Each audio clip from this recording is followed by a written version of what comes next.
Hello दोस्तों, स्वागत है आपका हमारे इस चैनल मॉडल क्लासेस प्रो में। आज हम देखेंगे मोलरता, मोललता, नॉर्मलता, फॉर्मलता और पीपीएम सांद्रता को।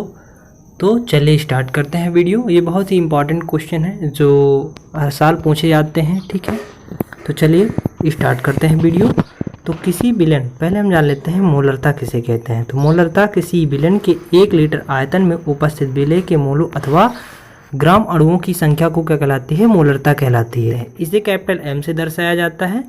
तो अब देख लेते हैं मोलरता एम, देखिए कैपिटल एम से प्रदर्शित किया गया है। तो मोलरता इक्वल टू विलय की मोलों की संख्या बटे विलयन का लीटर में आयतन, ठीक है। अब बस इतना याद रख लीजिए कि एम इक्वल टू विलय की मोलों की संख्या बटे विलयन का लीटर में आयतन। अब बड़े आराम से लिख लेंगे, फिर बोलेंगे कि किसी विलयन के 1 लीटर आयतन में, ठीक है ना। अब बोलेंगे ना किसी विलयन के 1 लीटर आयतन में उपस्थित विलय के मोलों की संख्या को क्या कहते हैं? मोलरता कहते हैं। तो अब यहाँ पे हम लिख सकते हैं विलय के मोलों की संख्या। तो विलय के मोलों की संख्या ग्राम में कर देंगे, फिर विलय का अणुभार होता है और विलयन का लीटर में आयतन, ठीक है। तो m इक्वल टू डब्लू गुणे स्मॉल में w गुणे 1000 अपॉन स्मॉल में m और v। तो यहाँ पे हम बताएंगे कि v क्या है हमारा? विलयन का मिली में आयतन, ठीक है। मिली में आयतन। w क्या है? w स्मॉल w क्या है? विलय की मात्रा है। और स्मॉल m क्या है? विलय का अणुभार है। आशा करते हैं आप लोगों को समझ में आ गया होगा कि मोलरता क्या है। अब चलिए देखते हैं, सिंपल तरीके से भी देख लेते हैं। तो मोलरता क्या है? विलयन के 1 लीटर आयतन में विलय के मोलों की संख्या। विलयन के 1 लीटर आयतन में विलय के मोलों की संख्या को क्या कहते हैं? मोलरता कहते हैं। m इक्वल टू डब्लू गुणे 1000 अपॉन m इंटू v। फिर जान लेते हैं मोलरता क्या है। मोलरता किसी विलयन के 1000 ग्राम विलायक में, किसी विलयन के 1000 ग्राम विलायक में विलय के मोलों अथवा ग्राम अणुओं की संख्या, विलय के मोलों अथवा ग्राम अणुओं की संख्या क्या कहलाती है? मोलरता कहलाती है। इसे स्मॉल m द्वारा दर्शाया जाता है। सिर्फ इतना याद रखेंगे कि मोलरता क्या होता है? विलय की मोलों की संख्या गुणे 1000 बटे विलायक की ग्राम में मात्रा। तो सीधे सीधे बोलेंगे आप कि किसी विलयन के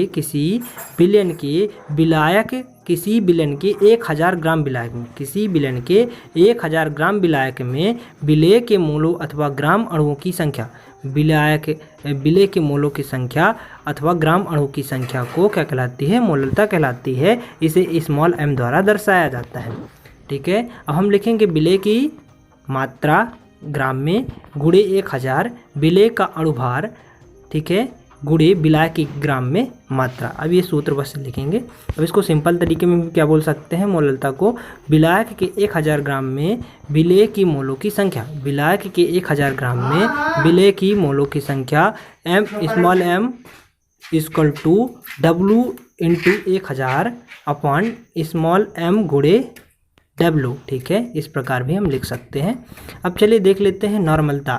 नॉर्मलता क्या है? किसी विलयन के 1 लीटर में विलय के ग्राम तुल्यांकों की संख्या। तो किसी विलयन के 1 लीटर में विलय के ग्राम तुल्यांकों की संख्या क्या कहलाती है? नॉर्मलता कहलाती है। इसे कैपिटल N द्वारा दर्शाया जाता है। तो कैपिटल N इक्वल टू विलय की तुल्यांकों की संख्या बटे विलयन का लीटर में आयतन। तो क्या बोलेंगे? किसी विलयन के 1 लीटर आयतन में विलय के ग्राम तुल्यांकों की संख्या को क्या कहते हैं? नॉर्मलता कहते हैं। तुल्यांक संख्या इक्वल टू ग्राम में मात्रा बटे तुल्यांक की भार, ठीक है। तो इस प्रकार लिख सकते हैं n equal to W upon 1000, W into 1000 upon E into भी, जहाँ भी विलयन का मिली में आयतन तथा ई क्या है? तुल्यांक की भार है।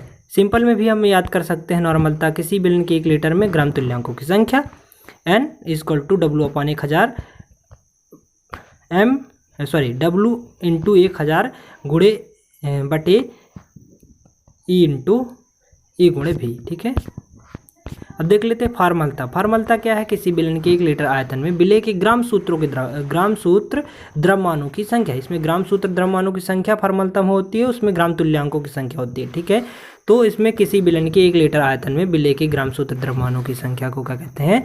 फॉर्मलता कहते हैं। इसे सदैव क्या?